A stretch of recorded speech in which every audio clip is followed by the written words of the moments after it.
Mel. And I'm Janelle. And this is the Murder Mamas. The Murder Mamas. Welcome. I wasn't done. Oh, sorry. Jeez. I was trying to add a little flair to it tonight.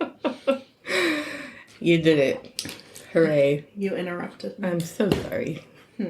Something tells me that was not sincere. Not sincere. Not even a little bit. Oh. How are you? I'm doing good. Yeah, It's great. almost the weekend. It's Father's Day weekend. Two. So, Okay. to Christopher, my husband. Okay. Yes. Not to my own father.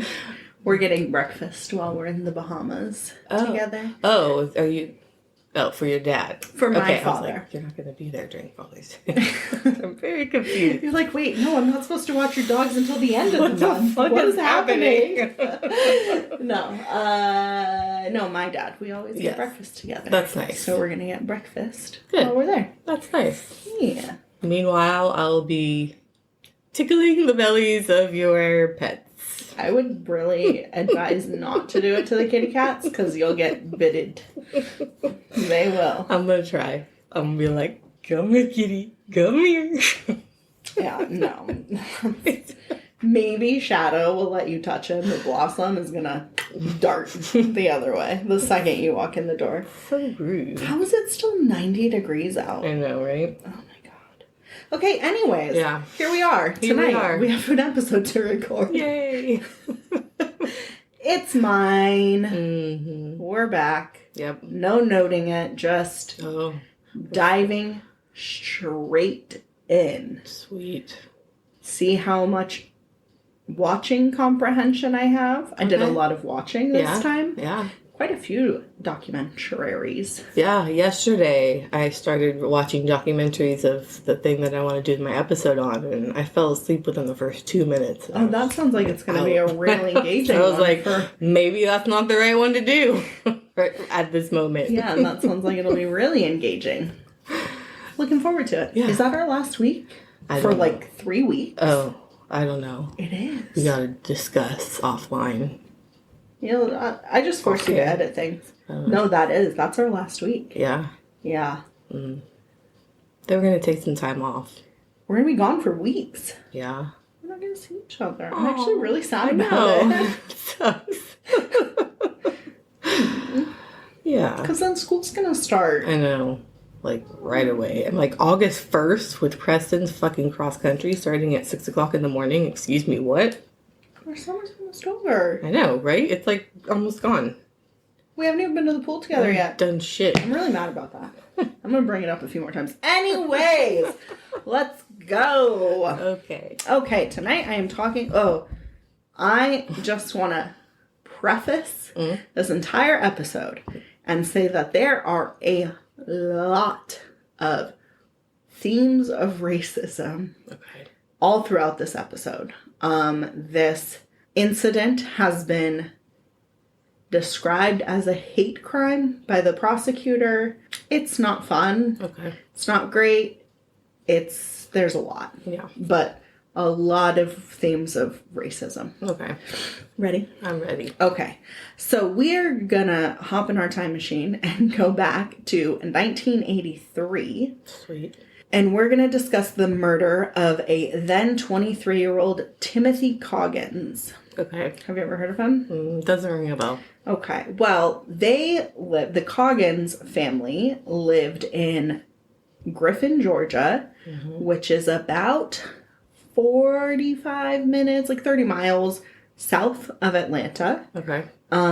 It's the biggest city in Spalding County. Okay. In case you couldn't tell, I watched a documentary about it that tells you all of these things. That, like, I don't think you need to know, but hey, now we know. It's supposed to see.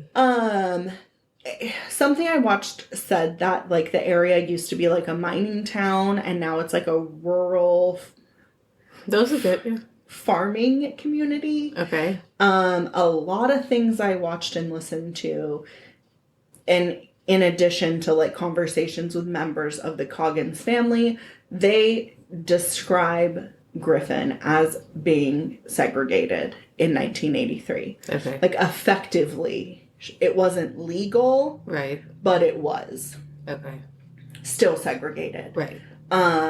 there was like a black part of town and a white part of town, and they sort of like coexisted but didn't really mingle. Okay. I want to say like interracial dating wasn't a thing. Probably. Yeah.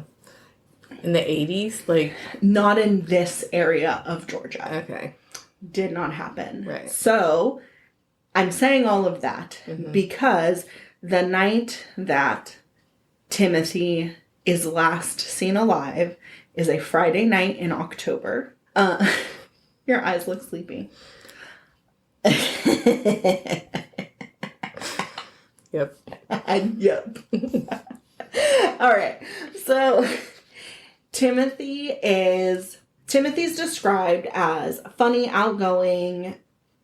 Like, he loved to party. He would stay out late. He had a ton of friends. He knew everyone in town. Just that person in, like, this tiny town in rural Georgia.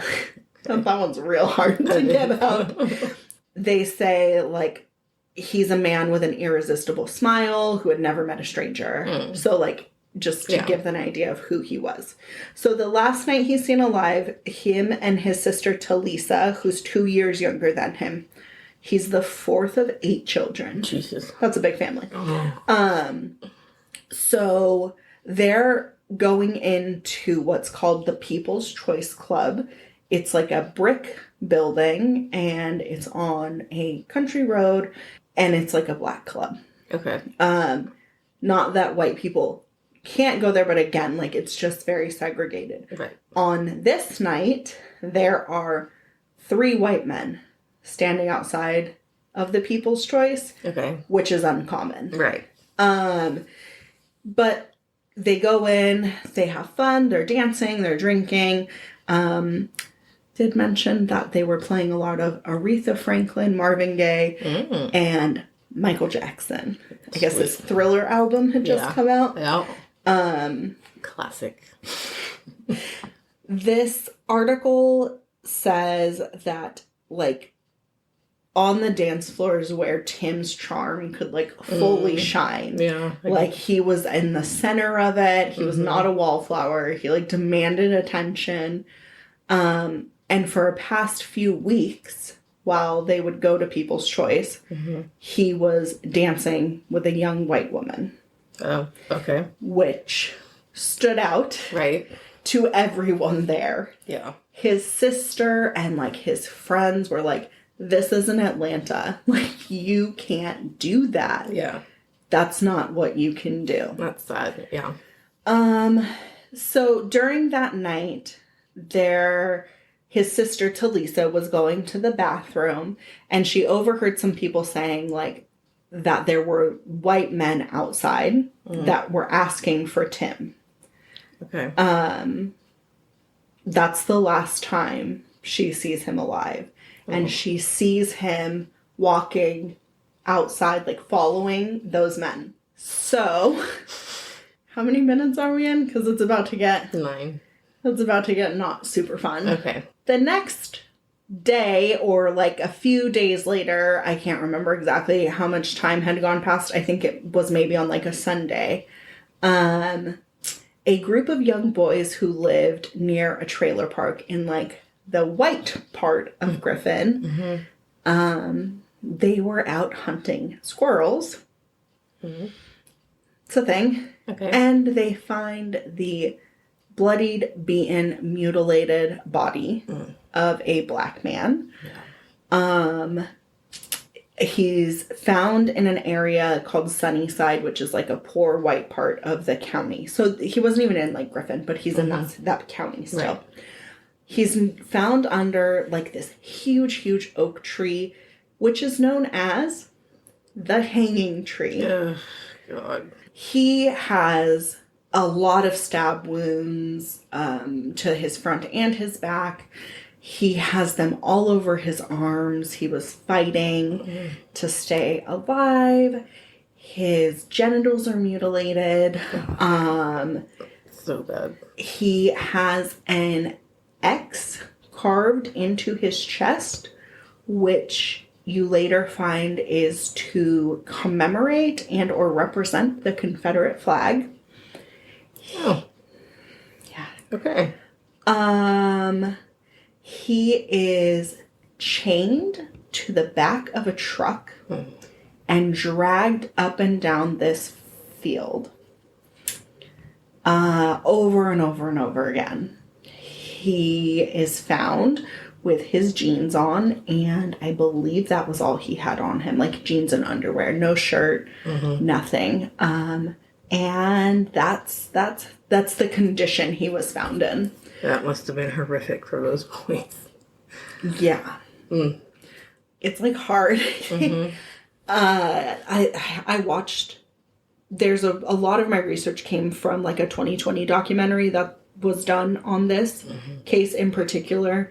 And the prosecutor, there's audio of the prosecutor showing photos because they were going to trial, and she's showing his family the photos of him. Oh my God. And just like, it's so many years later, and just the like deep wailing sob. It's like so heartbreaking. That's like all I can think about right now. Yeah. So I'm having a little bit of a tough time. Anyways, it was like really terrible, and the autopsy found that he like probably was alive when these people left him. Oh wow. So he survived the initial beating, but like not for very long. Okay. And then he died there. Yeah. The saddest part is that like no one even realized that he was missing. So he would regularly like go out and like crash on his friends' couches. Sure. After partying. Right. He knew everybody. So like no one's looking for him. Yeah. Until some sheriff's deputies show up in the neighborhood holding photos of the body. Oh. And asking, because they didn't know who it was. Right. That's oh my how gosh. Oh. badly Wow. he Okay. was like Yeah. beaten. Showing photos. And Talisa said that she didn't know who it was, but she knew immediately it was Tim. Oh my God. The sheriff's department initially puts like a traffic officer on this case he's black, the officer that they put on the case. Okay. And I'm only mentioning his race because I think it plays a part. Normally it doesn't really like matter. Yeah. I think. But in this case, it'll be mentioned kind of all the time. So he actually does like a fairly good job and is able to follow this like trail of clues that leads him ultimately to the people who do it. Oh wow. Okay. But before he can fully investigate or like do anything else, he goes to his supervisor and he's like, hey, like I want to make an arrest or whatever on these two individuals. And his supervisor is like, nah, I don't think we need to do that. No, don't do that. Yeah. And they like throw him back on like traffic duty. And then nothing happens with this case, Mel. For 35 years. Holy shit. It's a completely unsolved case. That's horrible. For 35 years. Oh my yes. God. For 35 years, nothing happens. So, that's like it for the actual murder in itself, which is fucking awful. But the rest of everything I'm going to talk about is the investigation once they pick up the cold case, because it's fascinating to me. And I do want to say, like, this gets mentioned a lot, that in 2017, his mom, Timothy's mom, Viola, was dying from, she was 76 at the time, and she was dying from 2016. I'm so sorry. She's dying from kidney failure caused by diabetes, and she's at the hospital. She's not eating. Like, it's the end for her. And she tells her daughter, Talisa, they found out who killed Tim. And Talisa's like, what? Like, no, they didn't. We haven't heard anything. What are you talking about? Like, this has been like, no one's talked to us about this at all. And she says again, they found out who killed Tim. I ain't gonna, this is a direct quote, I ain't gonna be here for it, but they're gonna get who killed Tim. And then they do. Oh, shit. 18 months later. Really? Yes. Holy shit. Yeah. Wow. Yeah. So did she know who? No. Oh, she was just like feeling. She could like tell. Yeah. Her. Okay. From the beginning though, like a lot of the community knew. Yeah. You know? Sure. But like the police didn't listen. Right. And they didn't listen until in 2017, the DA's office had called like the GBI or something. Hold on, I'm getting sidetracked. My brain's going to many different places. I wanted to mention one more thing that happened shortly after his death. The family, like his family, started receiving threats. So, like, there was a bloody t-shirt left in the school bus that their stepfather drove each morning. A brick was thrown through their living room window with a note saying, "You're next." Oh, shit. A decapitated dog was placed in the hallway of their home. Yeah. So the family knew, they thought from the beginning that he was targeted due to his race. Sure. There's, I'll get to it in a minute. Okay, so then in 2017, like almost a year after Viola makes like her deathbed declaration, the district attorney's office calls them and they're like, we have who we think killed Timothy. Nice. And that was, again, in 2017. Okay. They state that the investigation had been reopened and that they would deliver justice. And the big change in this county was the person who was now the sheriff, the elected sheriff deputy. Okay. And I'll get into him a little bit more in just a moment. So in Georgia, like in the rural areas, all of the big crimes are handled by the Georgia Bureau of Investigations.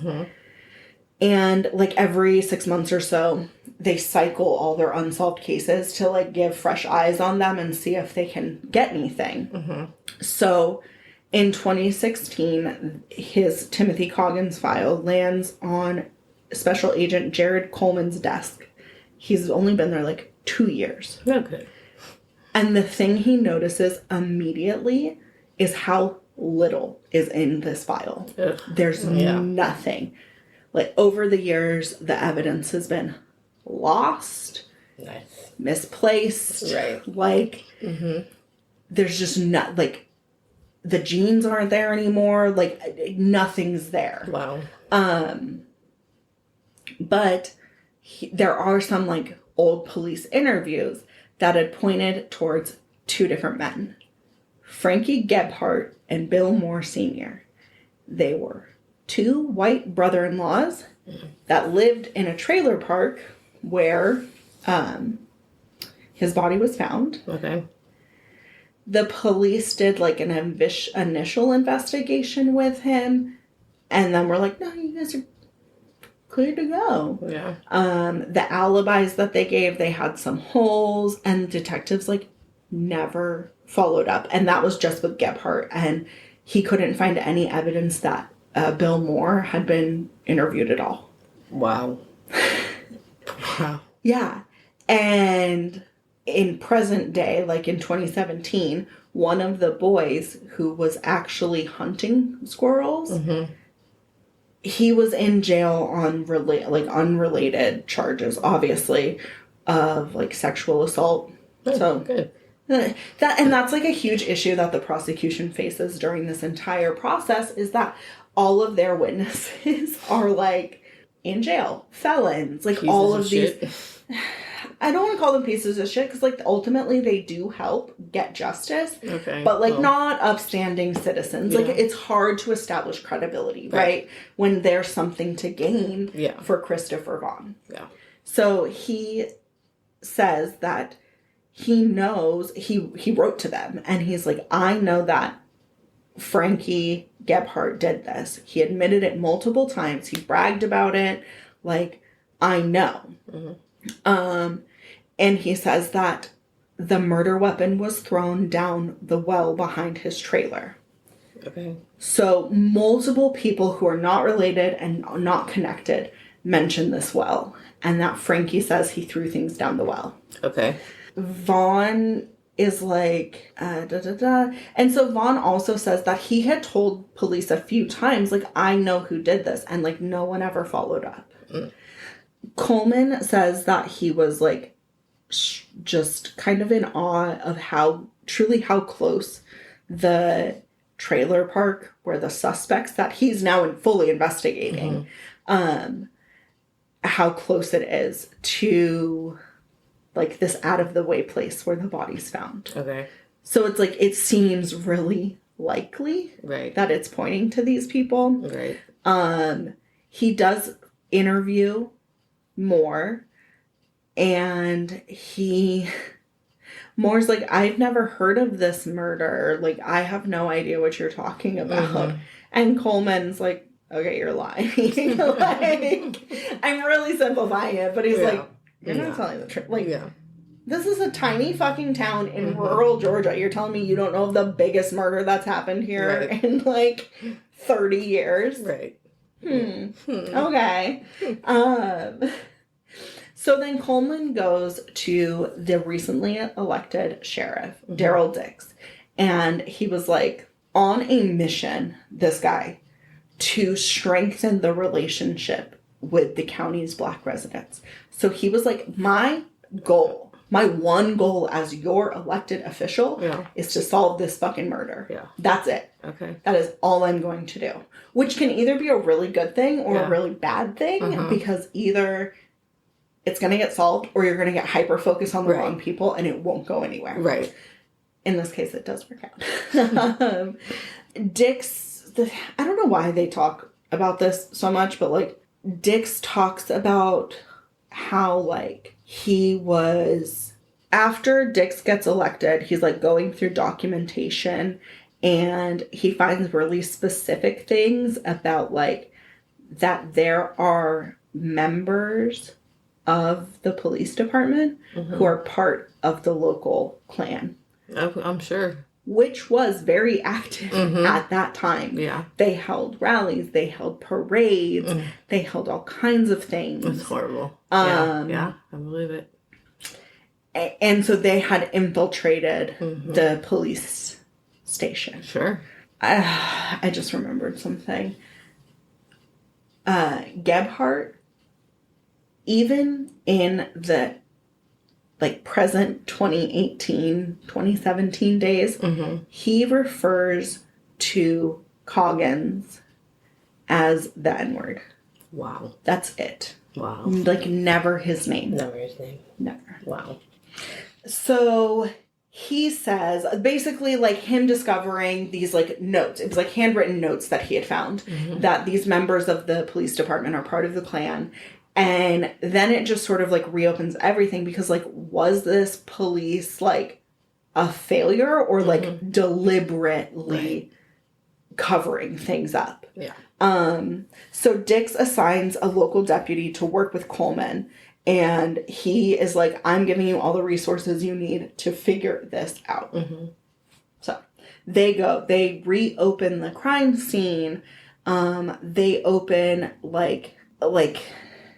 so they go and they're, like, looking, and there's, like, this huge power line, and they're reviewing, like, the fields of this crime scene based on the pictures that were taken at the time to, like, rebuild this crime scene, which is amazing from, like, so many years ago. It's amazing that nothing changed, nothing was built there. Yeah. And it's amazing that they're able to, like, do this. Yeah, that's great. Coleman says, this is a quote, "The death of Mr. Coggins was very clearly a lynching." You can listen to, like, their investigate, or, like, their, what's it called? Interrogation. I forgot the word. You can, like, listen to their interrogation, and, like, I don't know anything about that. Like, you're so full of shit. You're so full of shit. So they the investigators, Coleman and the other deputy that they put on it, they go to the Spalding County Detention Center where Gebhardt is in custody for a crime he had already committed, which again was a sexual assault. Oh, good. They go to question him about the murder. He's like, I don't know anything about that. He said he didn't remember hearing anything about the murder. He didn't have anything to do with it. He didn't remember ever bragging to anyone about having committed it either, because that's all they have. They have at this point, they have nothing but like the word of this guy who was like, I was 10 and I found the body and now I'm in jail. So like, and I'm hoping to get parole out of this. And I want to believe that you have your, like, the best interest of getting this case solved, but I also really believe you have your best interest at heart, too. Investigators, though, they mention to him, and they're like, well, there's a bunch of rumors from all these other people who say that you said you threw the murder weapon down your well. And he goes, well, y'all come out there and dig my damn well up. And Coleman shows him a picture of Coggins, like, post-mortem. And Gebhardt's like, I ain't never seen that picture. I ain't never seen that N-word. Wow. But this guy has, like, a 6th grade education. Right. Like, what? Yeah. What do you do? Yeah. His sister, like, basically, in everything I watched, his sister's like, they're just targeting and attacking our family because, like, especially about the police chief Dix. Right. Like, he, for some reason, has this vendetta against our family and, like, wants to, I don't really know, to be honest, like, wants to prove a point and just is, like, gonna make us suffer. Oh, wow. Yeah. And, like, even his daughter is like, I don't really think my dad did this, like, believes him till the end. Yeah. And then I listened to, like, there was recordings of the two families interacting later. And Timothy's family is, like, so forgiving. His sister's, like, talking to the daughter, and he's like, I know we're both going through something right now. Like, it was really caring. Yeah. In a very strange way that I don't think I could be as caring about. Yeah, that takes a lot. Yeah. But I also think there was a lot of joy for finally getting closure after 34 years, I think, at that point. Probably, yeah. Like, Coleman just keeps kind of working the case, and he's just getting more and more people who are like, yes, he's saying he did this crime, like, constantly. There's an old girlfriend that he has who says, like, he for sure killed that guy. Like, nice. He's like, yeah, he killed that boy. But it's like, why are you doing this now? Right. Why wouldn't you have done this years ago? Right. Well, the police didn't care years ago, so that also makes sense. True. But what he also uncovers is that Timothy Coggins had been sleeping with Frankie Gebhardt's old lady, a woman who went by the name Mickey. And he discovers that probably Timothy Coggins had been dealing drugs and ripped off him and his brother-in-law in a drug deal. Okay. So now it's money and a woman. Yeah. And, like, I feel like both of those things are really going to piss him off. Oh, yeah. Because he's racist. For sure. And, like, how is this person who I think is so much worse than me getting my woman and my money? Right. Like, that's going to send him into a tizzy. Yeah. The person that he was having an affair with she went by the name Mickey, and her real name was Ruth Elizabeth Gay. She leaves, like, right after his murder. She's like, peace out, Georgia. I'm going somewhere else. Yeah. And she dies in 2010. So at this point, you can't go back and talk to her. So you'll never know. Are we thinking that she may have done it? No, not that she had done it, but, like, she knew to confirm that she was having an affair with him. To ask any more details, right? Like, she may know something more personally, but it was confirmed that she was the woman he was dancing with that night. Okay. And had been dancing with for weeks. Oh, okay. So the thing that changes between people who are coming forward, am I boring you? Oh. Okay. Is the thing that changes is like a little bit of how they like confessed to other people and like bragged about it. So there's one inmate who says like, yeah, I know about this, and that Gebhardt and Moore like years and years had been joking about how they like dragged him behind a car or a truck. God. Yeah. Again, that longtime resident, sorry, it was a longtime resident of the trailer park, said like, oh, Frankie Gebhardt killed that boy. They were known in the town as being like bad. Right. I don't know why I put that in air quotes. They were actually very bad. Very bad. Yeah. One of his ex-girlfriends said that he would beat her like all the time. So he's like violent. And she says that whenever she would drive around with him, she would stare at the floorboards, because if she ever like normal, you know, like you see a car passing and you look at the car. Yeah. He'd be like, why are you looking at that car? Oh, fuck. And start like punching her. Oh my God. No.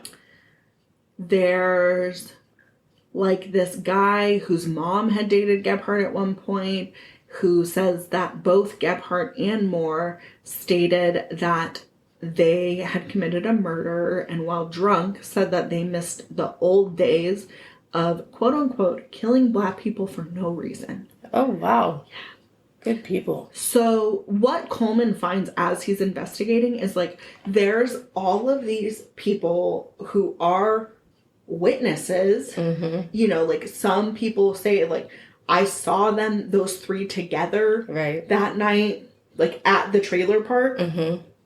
I think that's what Christopher Vaughn says. Or like they told me they were together. I don't remember exactly. But like all of these people are willing to give this information over, and they've always been willing to give this information over, but no one was looking for this information for 3 decades. Wow. And it's such an injustice. Yeah. For sure. Arrest warrants are issued for Gebhardt and Moore, who's, again, like I said, both of their families are like, they didn't do this. This is like, they're just being like victimized by the sheriff's office. And Moore's daughters, like, we have no knowledge of this. Like, I don't think this ever happened by him. Okay. She says she's never heard of this in her entire life. Okay. Yeah. So then it's like the prosecutor comes on board and she's like, I have this monumental task of trying to prove this whole thing with zero evidence. Like, how do I get evidence that's not like eyewitness statements from people? And so they don't have any of the crime scene information. There had been some DNA collected because it was like right at the beginning of DNA. Open your eyes. They're open. Jeez. As open as they're gonna get. They took soil samples and tire tracks and DNA, a wooden club that was maybe used to beat him. There was an empty Jack Daniels bottle that had been discarded by the scene, and some hair samples from his sweater and jeans. All of that evidence gone. Where? None Where of to it. go? Come on. None of it existed anymore. That's ridiculous. Yeah. Oh my God. So the prosecutor, her name's Marie Broder, and she was 34. Wow. You have a big girl job. Yeah. Thank you. That was a big girl job. Good for her. So this doesn't pertain to this case at all, but like you get to hear about it. Yeah. She had an uncle, I think, that got married or got murdered when he was in college. And that's the reason why she was a prosecutor, because she felt like justice wasn't served in her uncle's case. That's awesome. And so she's like, okay, I'm going to go make sure that I can serve justice now. Good for her. That's awesome. Yeah. So she basically like turns all of this over and is like, okay, there's a clip of her standing in front of like a comically giant whiteboard with all of the different people who are eyewitnesses written out. And she's like, felon, sexual assault is methamphetamine dealer, felon. Oh my This God. is great, y'all. Dang. I thought it was pretty comical. Yeah, And she's like, we need more. Right. So they are like, okay, let's go to the well. Yeah. Why haven't they done that already? Because how? Like, I don't how do know. you do that without destroying anything? Plus, Yeah. it's been so long, plus warrants and blah, blah, blah. So, but that becomes like her entire mission is like, Yeah. how do I get evidence? I need actual evidence Right. to try this case. And so what they do is they get it's called like a hydrovac, which is, it's like a high-powered jetting system to like clean things out, but then you sort of like vacuum everything up. Okay. So I do it like at work for like sewer lines and stuff. You like clean all the shit and then That's really gross. Okay. I don't do it, but I hire people to do it. So they do that in this well, and they like are doing it because they don't want to like destroy. They have to do it this way because if they don't, it'll like destroy the trailer or something. Okay. I don't really know why we care about that person's trailer, Right. but like whatever. So they just start this and they're like sucking up just dirt and trash and like years and years of like grime, basically. Right. And then they empty the vacuum tank as they're done, like once they're done, and they find evidence. Nice. They find a pair of shoes, like the ones Coggins' family says he was wearing on the night that he vanished, a white t-shirt that they pieced together on a table, and they can see that it had 7 stab marks in it. Yep. And when you go back to the autopsy, he has 7 stab wounds on his back. Yep. They find a old broken knife. So like, yeah. They also find a chain in there. But the chain one, it's a well. Right. Could have been actually had a purpose. Yeah. Don't know for sure. Okay. The next thing is like the trial. It's like a whole thing. It's like a trial. It's like a big trial. They bring in all of these witnesses, and it's like the song and dance that it always is, right? Like the prosecution's like, these people are giving us our open and shut case. Right. We can solve this. And the defense attorney is doing what a defense attorney does. Sure. Do I agree with the defense attorney? No. Right. Do I think everyone should be tried in a just, fair way? Yes. Absolutely. Yeah. So he's like, these people are fucking shitbags that all have something to gain. And she's like, well, we're not really giving them that much. Like, the bargaining chips, like, they didn't release all of these people from jail. Like, they still serve sentences. They still serve portions of sentences. Like, we're proving that the police that initially didn't solve a case that could have been solved 35 years ago. They bring up his family members, a medical examiner who talks about all the wounds. Family all testifies that he had been dating a blue-eyed brunette. 7 people from the trailer park and inmates at various correctional facilities. It says, including some who checked both boxes. Oh, okay. They all said that he had committed to the murder. Admitted to and committed this murder. Yeah. I said that twice. Sorry. In a very weird way. Yep. They said that he would like smile when he talked about it. That's what one of them says. And that was from someone who was an inmate and who had grown up in the trailer park. That 2 boxes. Yep. There was like a prison barber and a member of the Aryan Brotherhood. Yeah. Okay. Because we like them. Yeah. Said that Gebhardt had approached him and claimed to be a member of the KKK and confessed to killing Coggins. The barber says he seemed excited when he done it. Wow. The defense calls 2 witnesses, and they call a former GBI agents who worked on the case. So their whole thing is they want to know, like, they have no stronger evidence than they had 34 years ago. Right. Gebhardt does not take the trial. like, does not take the stand in his own defense. Mm-hmm. His attorney says it's a made-up story. It's reasonable doubt because it's a made-up story. He says a lot of stuff like, it's just trash. Okay. That's what those witnesses amount to. That's what all your jailhouse witnesses amount to, is just trash. The same thing that was found in the well. Mm-hmm. So the jury foreman says, we counted 17 times that Mr. Gebhardt admitted to the murder in some kind of way over the years. Mm-hmm. Damn. They are able to... They find him guilty. Mm-hmm. The judge, though, you'll hear him say, hopefully, sir, you stabbed your last victim. Wow. Yeah. Okay. And then Moore agrees to, like, a manslaughter for a 20-year sentence. Mm-hmm. The prosecutor said that they would not accept that. Yeah. Without the family, Coggins family, agreeing to it, which I think is pretty common. But, like, they had them there in the room, and, like... yeah, that's not a... No.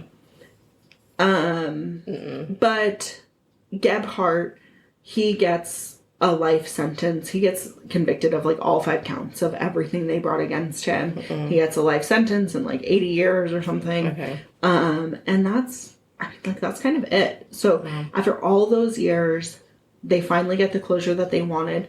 And there's a clip of Talisa talking in the courthouse, and she's thanking everyone, and she's like, thank you. Now I can go to their graves, and we can actually put a headstone on his grave, because they had been fearful to mark his grave for fear that people would, like, vandalize it. She's like, we can finally put it on there. I can go and tell my mom. I can tell my grandparents that we have closure, that we have justice for Timothy, and he can finally be put to rest. Wow. And they can all rest easy now. Yeah. And I just felt like, I mean, I really recommend listening to, or watching, I keep saying listening, watching In the Cold Dark Night. It's where I did a lot of my research, and it's like a, there's an article as well that's, like, written by one of the executive producers of that. Mm-hmm. They kind of go hand in hand and share most of the same information, but it was very interesting. Yeah. That's really horrible. Yeah, it... and that wasn't that long ago. No. And you know what it made me think of? Do you remember, his name? Kendrick? Kendrick Johnson? Mm-hmm. Wasn't that in rural Georgia? Yeah, it's in Georgia somewhere. So, that's it. Thanks for listening. Thanks for listening. Bye. Thanks for listening. You can find us on Instagram at The Murder Mamas, Facebook, The M Mamas, Twitter, The Murder Mamas, email, themurdermamas@gmail.com. And if you like us and are happy with our content, please leave us a review and a 5-star rating. We would appreciate it. Bye.